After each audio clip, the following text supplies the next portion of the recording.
Est-ce que c'est M. Préjean qui regarde puisqu'on va discuter? Bon, alors, bon, d'accord. Bon, d'accord, oui. Attendez, vous prenez celui-ci peut-être. Ah oui? D'accord. Une chaise, mais ça... Voilà, je voudrais d'abord vous présenter tous les participants autour de cette table. Roland Barthes qui est à ma gauche immédiatement, je commence par immédiatement à ma gauche, Roland Barthes, Gilles Deleuze, Elliot Carter qui était un des compositeurs dans la semaine, Jean-Claude Risset qui est membre du team de l'IRCAM, responsable du département ordinateur, Michel Foucault, nous avons Luciano Berio qui est responsable à l'IRCAM du département électroacoustique, Michel Decoust qui est responsable du département pédagogie et Gérald Bennett qui est en face de moi, qui est le responsable du département diagonal, c'est-à-dire du département qui est chargé de mettre les autres en relation et qui est concerné par tous les problèmes de l'IRCAM. Alors je voudrais d'abord faire le point sur la semaine que nous avons eue et qui est une semaine d'études sur le temps musical.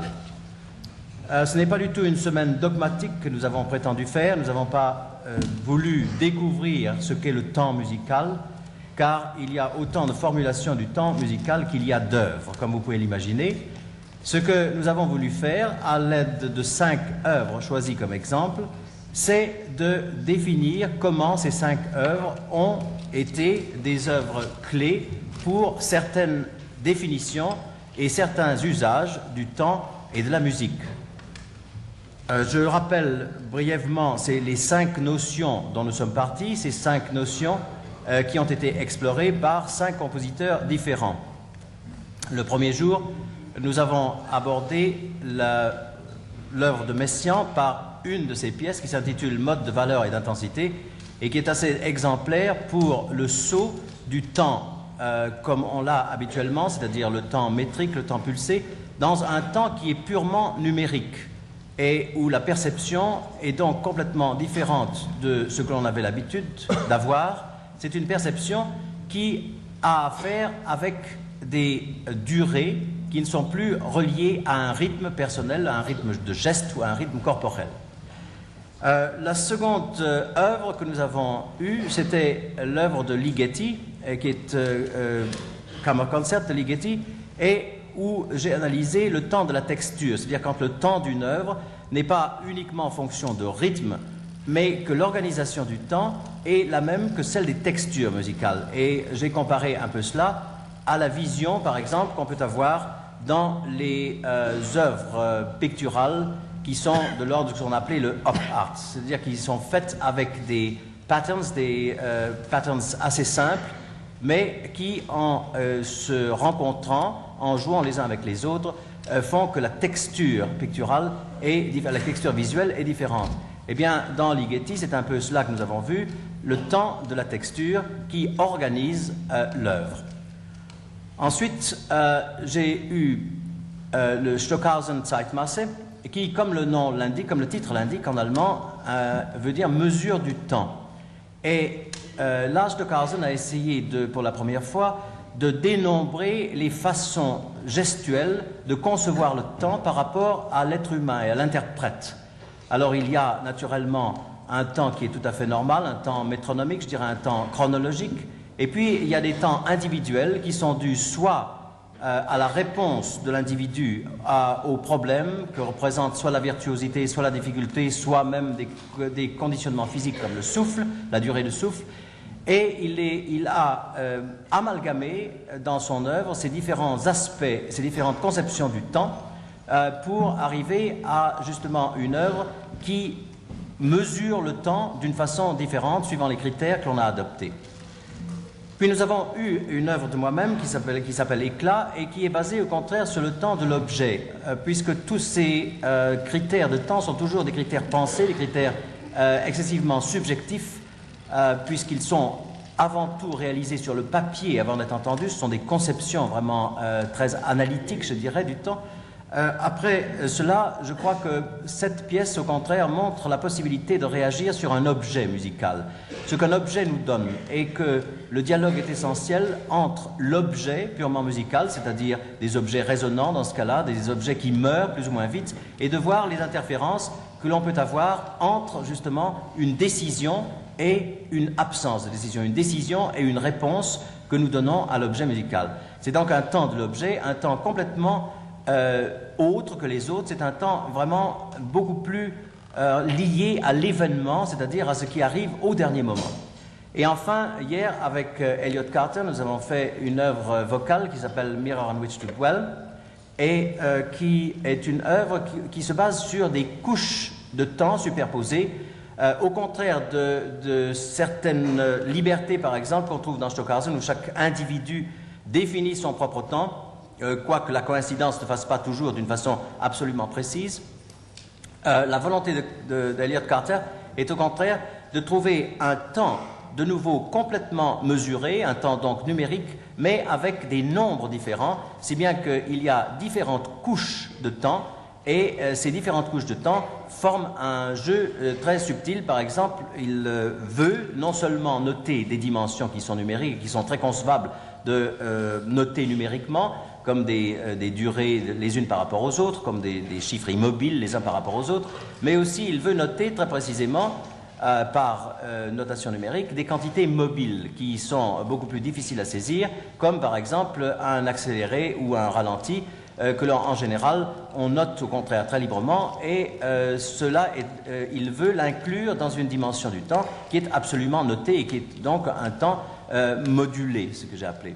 Voici donc les 5 œuvres qui ne prétendent pas faire un cycle et qui ne prétendent pas du tout aller d'une œuvre vers l'autre pour arriver à une conclusion définitive, mais c'est ces 5 définitions du temps que j'estime très importantes et que nous avons vues se dérouler l'une par rapport à l'autre, et que ce soir, au concert, nous écouterons justement l'une à côté de l'autre. Maintenant, je voudrais passer la parole à Michel Foucault, qui va discuter avec les membres de l'équipe de l'IRCAM sur la nécessité d'une telle investigation, et aussi les rapports du team de l'IRCAM par rapport à nos invités ce soir, pourquoi au fond nous les avons invités, pourquoi ils sont venus là, et quelle réaction d'échange peut provoquer une telle rencontre.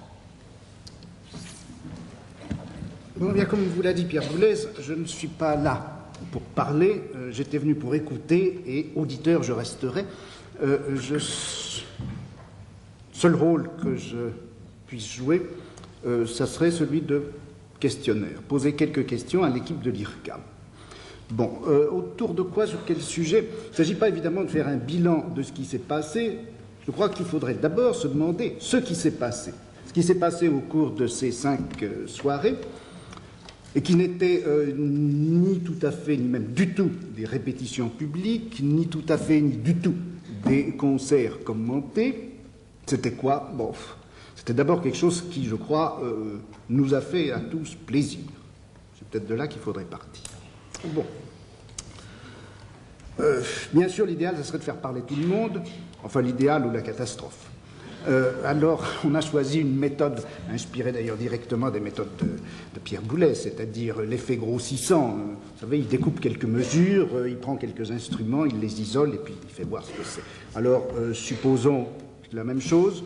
Je suis un auditeur moyen, plutôt un auditeur au-dessous de la moyenne, et puis il y a l'équipe de l'IRCAM, qui se trouve associée à cette entreprise de plusieurs façons. D'abord parce que, si vous voulez, elle est à la fois auditrice et créatrice. Elle est des deux côtés de la barrière, parce que les séances auxquelles on a assisté sont tout de même le résultat d'un travail collectif, qui est le travail collectif de l'IRCAM, parce que je crois que l'IRCAM se fait une certaine conception et de la musique et du rapport du public à la musique, et puis parce que c'est l'équipe de l'IRCAM qui va maintenant définir, élaborer ce qui va se passer les années suivantes dans cette ligne ou dans une ligne plus ou moins sinueuse à partir de là. Bon. Lorsque, je crois, on a discuté les premières fois d'une sorte de programme, de quoi est-ce qu'on est parti? Il me semble que dans la première discussion, je me trompe peut-être, vous m'arrêterez si c'est pas ça, il me semble que dans la première discussion, on était parti de quelques constatations très simples. D'abord, il est vraisemblable qu'aucune forme d'art aujourd'hui, aucune forme d'expression, quelle qu'elle soit, n'atteint autant de gens, et quand je dis atteint, je voudrais dire secoue, passionne, etc. Aucune forme d'art, donc, n'atteint autant de gens que la musique, et la musique sous toutes ses formes.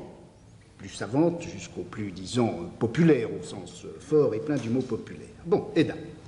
Deuxièmement, la musique savante, au moins depuis le début du XXe siècle, depuis Schoenberg en gros, si vous voulez, n'a pas cessé de cavalcader au-devant non seulement des formes esthétiques, mais d'une façon générale, formes d'expression, de pensée, etc. Et sans qu'au fond, on n'en ait jamais tiré, on n'en ait jamais très bien pris conscience, ni tiré sans doute toutes les conséquences. Enfin, troisième constatation, c'est que le discours sur la musique a toujours été soit un discours de compétence intérieure à la musique, soit un discours de consommation plus ou moins régulateur ou policier, discours du goût, ou bien encore un discours d'écho, de résonance, d'œuvre à œuvre. Hier soir, justement, avec Pierre Boulez, on parlait de ce phénomène qu'au fond, d'œuvres littéraires qui soient en résonance avec la musique, ou de musique qui ait eu des échos dans des œuvres littéraires, il n'y en a guère eu qu'une dans les temps modernes, ça a été Wagner, avec Baudelaire, avec Mallarmé, avec Thomas Mann, avec Hermann Hesse. Et je me souviens qu'hier, ou plutôt ce matin, en réfléchissant à ça, Proust, j'ai pensé qu'on avait oublié un nom, on n'a pas cité du tout hier, et il y a 5 ans, on l'aurait cité en premier, tout simplement Nietzsche. C'est vrai. Bon. Donc voilà, je crois, les constatations dont on était parti. Bon, il ne s'agit absolument pas de résoudre tout ça, et je ne crois pas que l'entreprise de Pierre Boulez et de l'IRCAM, ça soit de, de faire entrer la musique dans un grand rituel de communion générale. Parlons tous de la musique, faisons tous de la musique. Il ne s'agit pas de créer un orphéon social.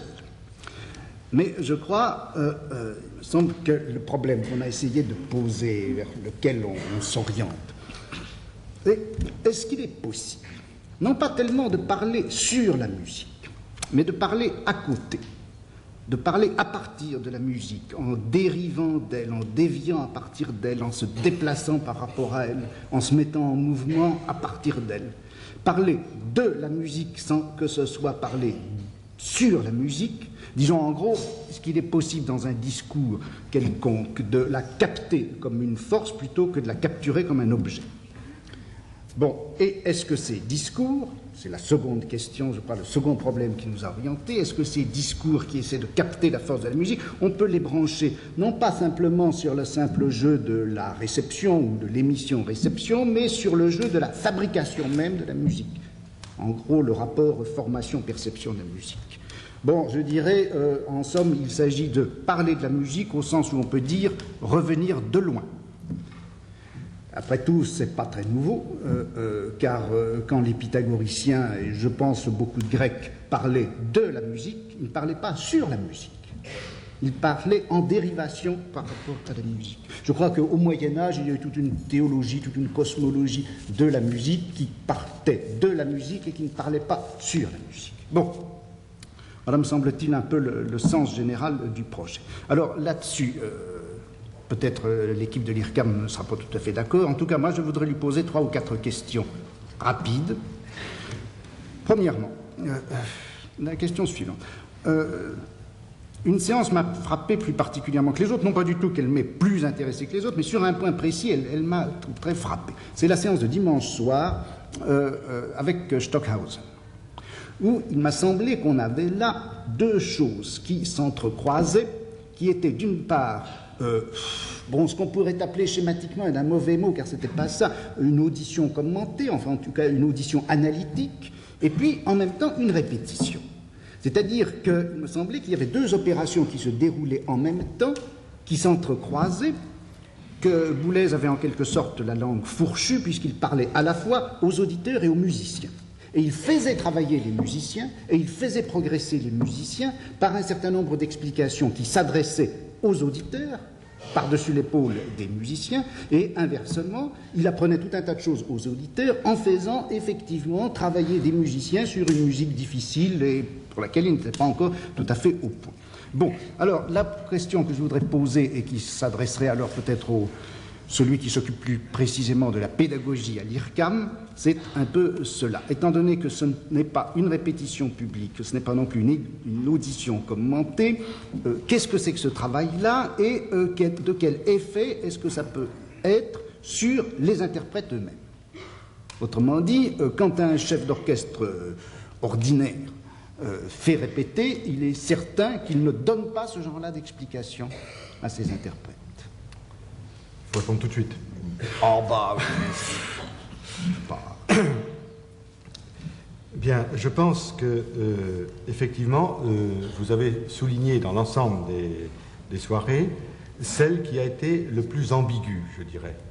Car elle a effectivement eu ce double aspect de faire progresser la technique instrumentale et de faire progresser l'audition. Pourquoi? Pour une raison du côté instrumental, c'est que la pièce reste une œuvre excessivement difficile et qu'elle reste, je dirais, périlleuse, même lorsqu'on la sait. Donc, le temps qui sépare la première répétition ou la répétition qui précède et le moment où on va jouer, s'il n'y a pas une hypertension de l'instrumentiste, il y a effectivement ces petits anicroches. Hein, c'est quelque chose qui ne se refait pas immédiatement, sauf si c'est en concert. Et là, on aboutit à un point important, c'est que malgré tout, nous étions dans une répétition et bien que les instrumentistes soient tendus, ils n'étaient pas tendus au point de donner une exécution unique. On savait qu'on allait pouvoir recommencer. Là, je me mets à la place des instrumentistes, mais je pense que c'est à peu près ce qui s'est passé. D'autre part, pourquoi ceci a été peut-être plus intéressant pour celui qui écoutait de voir la progression instrumentale? Eh bien, d'abord parce qu'à travers cette progression instrumentale, on peut effectivement, dans un premier temps, voir la difficulté, ça c'est, je dirais, le côté le plus banal, mais surtout, on peut entendre ce qui se passe, la différence qu'il existe lorsque la performance est acquise et lorsqu'elle n'est pas réussie. Et là, je pense que c'est une formation, si vous voulez, au niveau de l'écoute, qui est importante, parce qu'elle montre tous les degrés de la manière dont se fait la musique.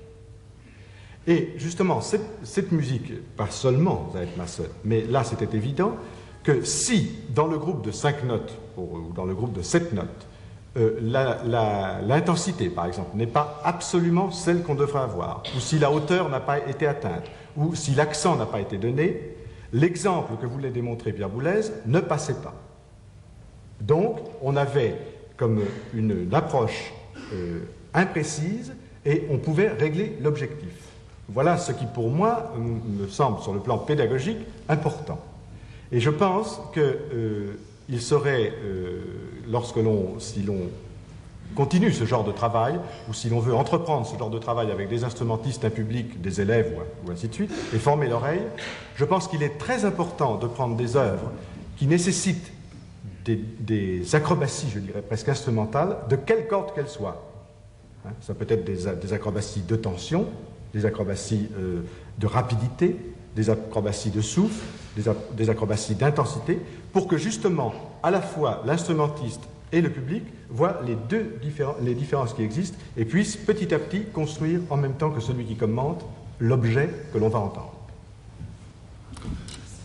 Bon, et alors il y avait une autre question que je poserai, je ne sais pas si c'est à l'homme de la diagonale ou à toute l'équipe de l'IRCAM.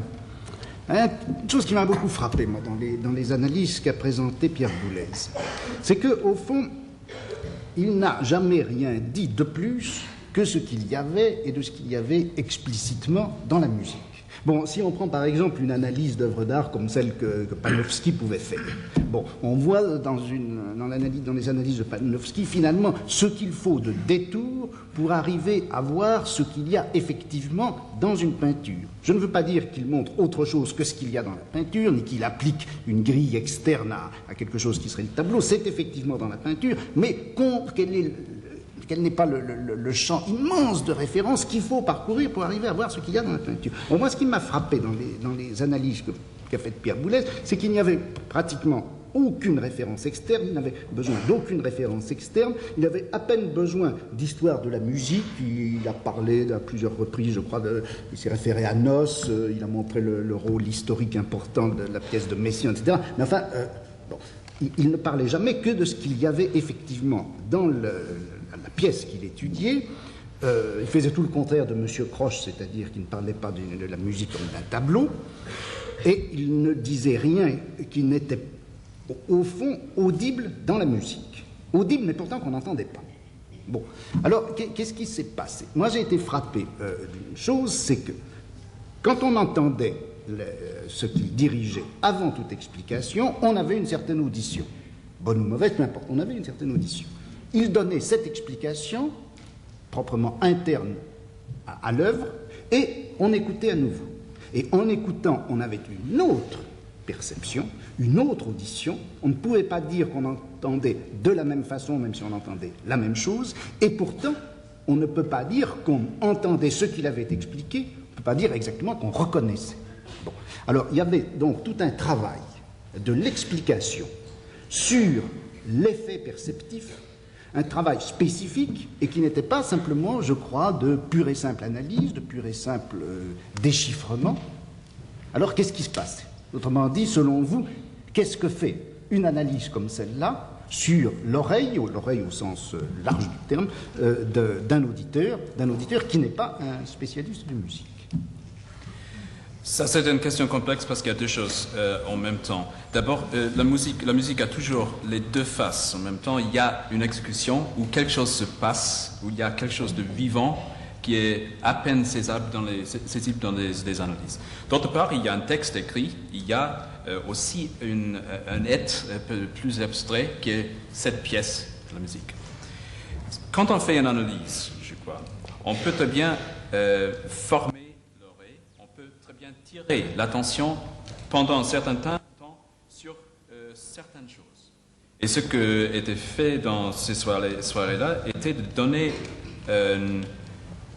une perspective assez abstraite et assez analytique à cette œuvre. Mais quand vous entendez une section plus large, plus grande, plus longue, il y a tellement de choses qui se passent parce qu'il n'y a pas seulement cette couche dans la musique. Il y a énormément de choses qui se passent. Il n'y a pas seulement le côté analytique, il y a aussi les gestes, tout le côté affectif de la musique.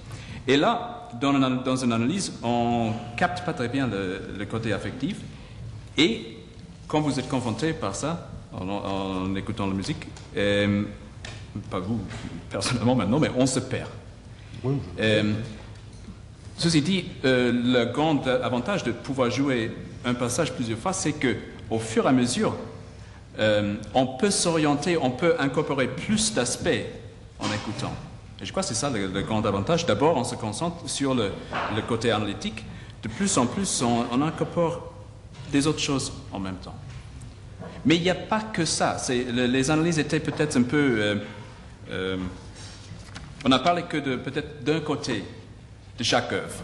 Le côté, disons, presque plus intellectuel, le côté qui expliquait la manière dans laquelle l'œuvre était faite. Mais chaque œuvre contient beaucoup plus d'autres choses en même temps, et c'est ça qui est un peu déroutant en écoutant. Vous voulez dire quelque chose là-dessus?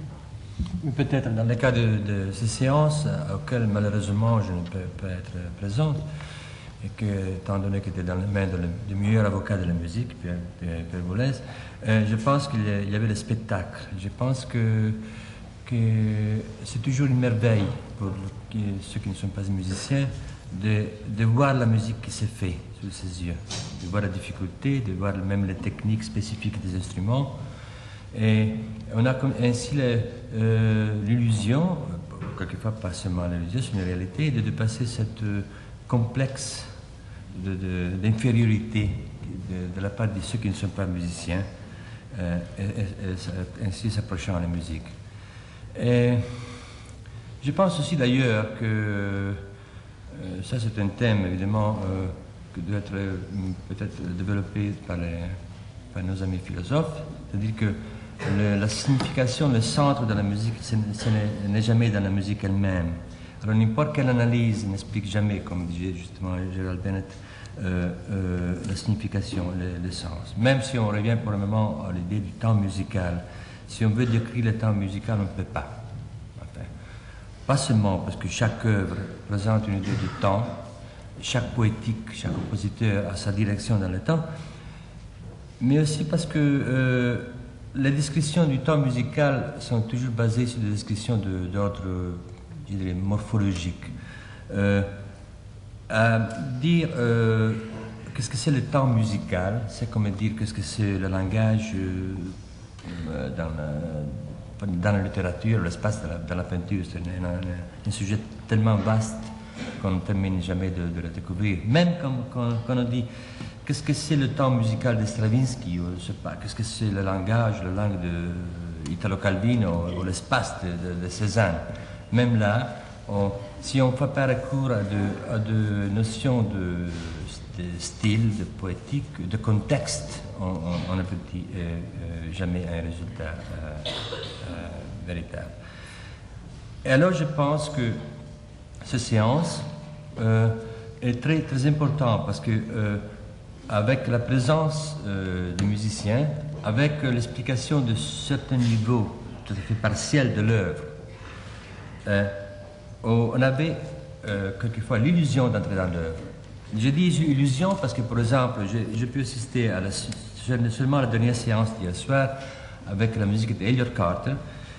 Et d'ailleurs, je me demande quelquefois que les mêmes catégories, les mêmes façons de nommer les choses, beaucoup de fois pouvaient être appliquées à d'autres musiques. Disons, prenez les musiques classiques où il y a des tenues de voix, de l'harmonie avec une flûte rapide. Enfin, ce sont des catégories générales qui elles-mêmes n'expliquent jamais un sens. Le sens de l'œuvre de Carter, n'importe quelle musique, est toujours ailleurs. Je voudrais revenir juste sur une toute petite chose. Vous avez dit que j'avais la langue bifide tout à l'heure. Fourchu. Fourchu. C'est l'explication. Rien de vipérin, hein. Non, rien de vipérin. Ça, j'imagine bien. Mais je veux dire, les explications n'étaient pas différentes pour un public des musiciens. Je crois que probablement vous n'avez jamais naturellement assisté beaucoup à des répétitions d'orchestre en privé, c'est-à-dire des répétitions d'orchestre sans public. Mais les répétitions d'orchestre ou les répétitions d'un groupe, enfin d'un groupe instrumental, quel qu'il soit grand, qu'il soit petit, sont toujours des séances d'analyse, finalement. On ne répète pas du tout par hasard, je veux dire, on ne répète pas seulement dans l'ordre, on ne va pas essayer de monter l'œuvre de A à Z. On essaye en général de faire par une relation, en établissant une relation pragmatique entre les éléments, entre les articulations, on essaye justement de faire analyser au musicien l'œuvre sans lui dire que c'est une analyse. Parce que là, le vocabulaire serait de trop. Et d'abord, premièrement, il n'y a pas le temps de le faire. Je veux dire, l'économie l'empêche, tout simplement, l'économie de temps l'empêche. Mais il y a aussi le fait que, au fond, ce que le musicien désire savoir, c'est vraiment la façon pragmatique d'agir en fonction de la structure ou en fonction de l'analyse qu'on en fait. Et finalement, c'est pour ça qu'il n'était pas difficile, finalement, de prolonger par quelques mots supplémentaires, si vous voulez, cette analyse de l'œuvre, pour la rendre plus évidente, si vous voulez, à un public, parce que le public, lui, n'a pas à faire le geste que le musicien doit faire. Mais ceci dit, c'est le même genre d'explication, exactement. Et je dois dire que c'est une des choses les plus difficiles qui soit à acquérir. Parce que soi-même, quand on analyse, on a tendance, naturellement, à rester dans un vocabulaire, en effet, analytique, avec un espèce de jargon analytique. On a tendance à ramener l'œuvre, au fond, non pas à la structure pragmatique, mais à la structure de papier, si je peux dire, c'est-à-dire à la structure vraiment purement écrite.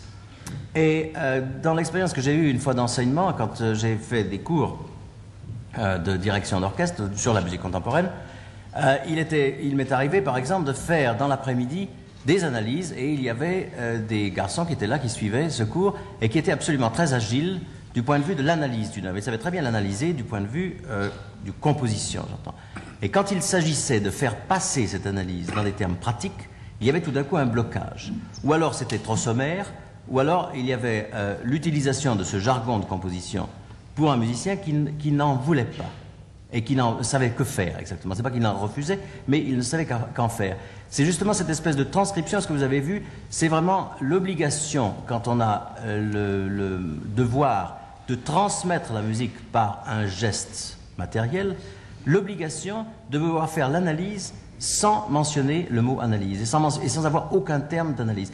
Plusieurs réflexions qui m'ont été faites ont dit que vous n'avez jamais employé, je crois que c'est par l'un d'entre vous du reste, vous n'avez jamais employé des termes techniques au fond pour analyser les œuvres ou pour analyser les fragments d'œuvres que vous avez présentés. Eh bien c'est justement en fonction de ça, c'est parce que je crois que dans l'interprétation, toute structure mentale se transmet par un geste et c'est cette façon de relier le geste à la structure qui est vraiment la fonction de l'interprète. Et en particulier là, de ce rassembleur de personnalités qu'est le chef d'orchestre dans ce cas-là. Voici.